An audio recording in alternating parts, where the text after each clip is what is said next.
ప్రతి ఒక్కరికి ఉండే అలవాట్లు వారిని శ్రీ మహాలక్ష్మి నుండి దూరం చేస్తాయని తెలుసా? కష్టాలకు దగ్గర చేస్తాయి అని తెలుసా? ఇప్పుడు నేను చెప్పబోయే అలవాట్లు మీలో గనక ఉంటే వాటిని దూరం చేసుకొని ఆ శ్రీ మహాలక్ష్మికి దగ్గర అవుతారు. పూర్తి వివరాల్లోకి వెళ్లే ముందు అందరూ ఒక్కసారి నా ఛానల్కి లైక్ చేయండి. మీరిచ్చే చిన్న లైక్ నా ఛానల్ని ఎంతగానో ముందుకు తీసుకెళ్తుంది. అలాగే మొదటిసారి నా ఛానల్ చూస్తున్నట్టయితే సబ్స్క్రైబ్ చేసుకోండి. మరిన్ని మంచి విషయాలు మీ ముందుకు వస్తాయి. వీడియో మొత్తం చూసినాక మీకు నచ్చినట్టయితే మీ ఫ్రెండ్స్ అండ్ ఫ్యామిలీ మెంబర్స్కి కూడా షేర్ చేయండి. మనుషుల్ని కష్టాలు పాలు చేసే కొన్ని ముఖ్యమైన అలవాట్లను చెప్పుకుంటున్నాం. అందులో మొదటిది, పొద్దెక్కే వరకు ఇంటి ఇల్లాలు నిద్రపోరాదు. పొద్దుపడిచాక ఇంటి ముందు నీళ్లు చల్లి ముగ్గు వేస్తే సూర్యభగవానుని మొహం మీద నీళ్లు చల్లినట్లే.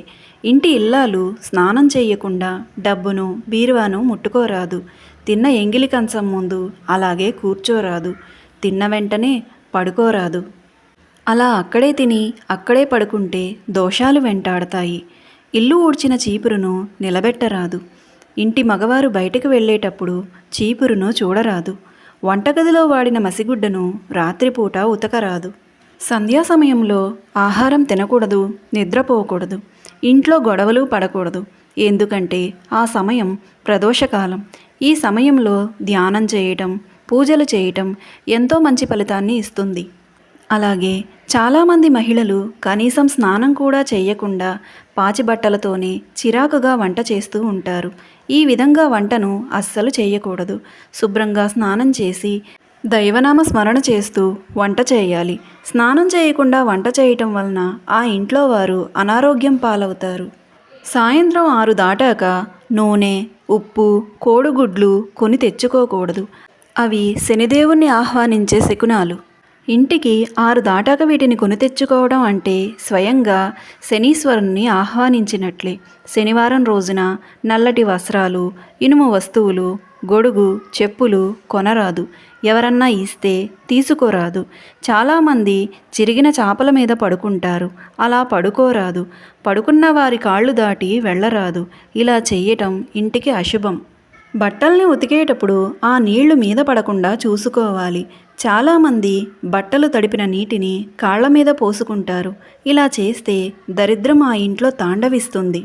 భోజనం చేసిన తర్వాత స్నానం చేయరాదు. సూర్యాస్తమయం అయ్యాక తులసి మొక్క నుండి ఒక్క ఆకును కూడా కోయకూడదు. మంచం మీద కూర్చొని అన్నం తినకూడదు. లక్ష్మీ స్వరూపంగా భావించే గడప మీద కూర్చోరాదు. పిల్లలు చూస్తూ ఉండగా తల్లిదండ్రులు గొడవలు పడకూడదు. డబ్బులు లెక్క పెట్టేటప్పుడు ఎంగిలిని అంటించరాదు. చాలామంది ఉమ్మిని అంటించి డబ్బులు లెక్క పెడతారు. అలా చేయరాదు. స్నానం చేశాక ఉతికిన బట్టలు మాత్రమే ధరించాలి. చాలామంది విడిచిన బట్టలనే మళ్ళీ ధరిస్తారు. అలా చేయకూడదు. దరిద్రం పడుతుంది. చాలామంది స్త్రీలు పడుకునే ముందు తాళిబొట్టు, గాజులను తీసి నిద్రిస్తారు. ఇలా చేయటం ఆ ఇంటి యజమాని ఆయుష్ తగ్గించడం అవుతుంది. ఇచ్చిపుచ్చుకునే ప్రతిసారి కుడి చేతిని మాత్రమే ఉపయోగించాలి. ఎడమ చేతిని వాడరాదు. భోజనం అయ్యాక నేల మీద పడిన మెతుకులను కాలితో అస్సలు తొక్కకూడదు. భర్త ఉన్న ప్రతి స్త్రీలు నుదుటన కుంకుమ ధరించాలి. చీకటి పడ్డాక ఇల్లు ఊడ్చరాదు. ఇలా చేయటం లక్ష్మీదేవిని పారద్రోలటం అవుతుంది. రోకలిని అశుభ్రంగా ఉంచరాదు. అలా ఉంచడం వలన ధననష్టం జరుగుతుంది. చీకటిలో భోజనం చేయకూడదు. సంధ్యా సమయాల్లో భార్యాభర్తలు సంగమించకూడదు. రాక్షస సంతానం పుడతారు. మహిళలు మంగళసూత్రాలకు ఇనుప వస్తువులను, సేఫ్టీ పిన్నులను తగిలించరాదు. పాడైన పాత చెప్పులు, పగిలిన అద్దాలు ఇంట్లో ఉండకూడదు. నెగిటివ్ ఎనర్జీ ప్రవేశిస్తుంది. భోజనం చేస్తూ మధ్యలో లెగరాదు. తల వెంట్రుకలు భోజనంలో కలువరాదు. వెంట్రుకలు కలిసిన భోజనం ఇంట యజమాని తినడం అమంగళం. గోర్లు కత్తిరించి ఇంట్లో వేయరాదు. కత్తిరించిన గోళ్లను ఇంట్లో వేయడం ద్వారా ఆ ఇల్లు ఊడ్చుకొని పోతుంది. వేడివేడి అన్నంలో పెరుగు కలపరాదు. తిన్న తర్వాత ఒళ్ళు విరవకూడదు. పాచిముఖంతో అద్దం చూడకూడదు. వృద్ధులను, వికలాంగులను హేళన చెయ్యరాదు. గడపను పాదంతో తొక్కకూడదు. ఒంటికాలిపై నిల్చోరాదు. మంగళవారం, శుక్రవారం పుట్టింటి నుండి కూతురు అత్తగారింటికి వెళ్ళరాదు. చేతిగోళ్లను కొరకరాదు. అన్న, తమ్ముడు, తండ్రి, కొడుకు ఒకేసారి క్షవరం చేయించుకోరాదు. ఒక అరిటాకును మాత్రమే ఇంటికి తీసుకురాకూడదు. పెరుగుని కవ్వంతోనే చిలకాలి. చేతితో పిసికి మజ్జిగ చేయరాదు. కాళ్ళు కడిగేటప్పుడు మడమలు తడిచేలాగా కాళ్ళు కడగాలి. తిన్న తక్షణమే పడుకోరాదు. పెద్దల సమక్షంలో కాలుపై కాలు వేసుకొని లేదా కాళ్ళు చాపుకొని కూర్చోరాదు. ఇంటికి వచ్చిన ఆడపిల్లలకు ముత్తైదువులకు పసుపు కుంకుమ ఇవ్వకుండా పంపరాదు. గడపకు యువతల నుంచొని దానం చేయడం, భిక్షం వేయడం చేయరాదు. శుభకార్యానికి వెళుతున్నప్పుడు భార్య ముందు ఉండాలి. అశుభానికి వెళ్ళేటప్పుడు భర్త ముందు ఉండాలి. తులసి కోట ఇంటి గుమ్మాల గోడలకు ఆనించి ఉండరాదు.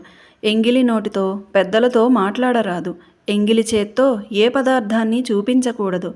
వ్యసనపరులు, మూర్ఖులతో వాదోపవాదాలు చేయరాదు. ఇంటికి ఉత్తర దిశలో నల్లటి వస్త్రాలు, వస్తువులు ఉండరాదు. పూజ చేసేటప్పుడు తూర్పు లేదా ఉత్తర దిశలో మాత్రమే ఉండాలి.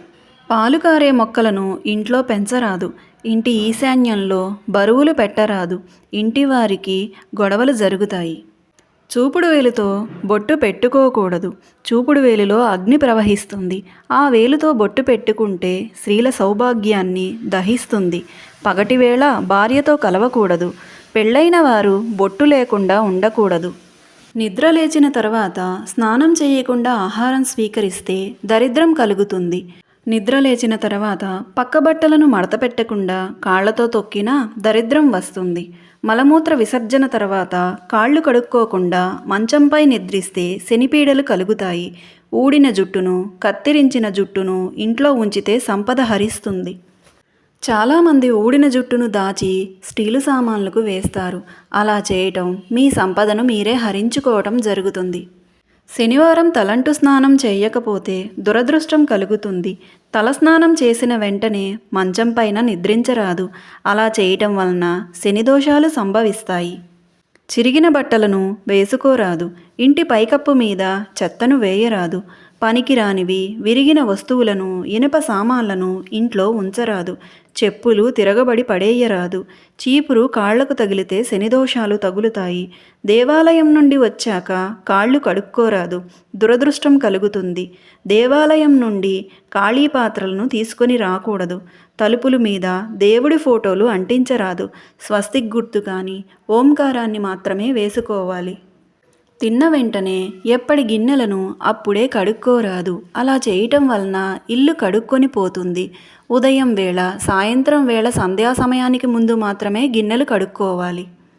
ఉప్పు నేరుగా ఇతరుల చేతికి ఇవ్వరాదు. ఆవును, ఎద్దులను కాలితో తన్నరాదు.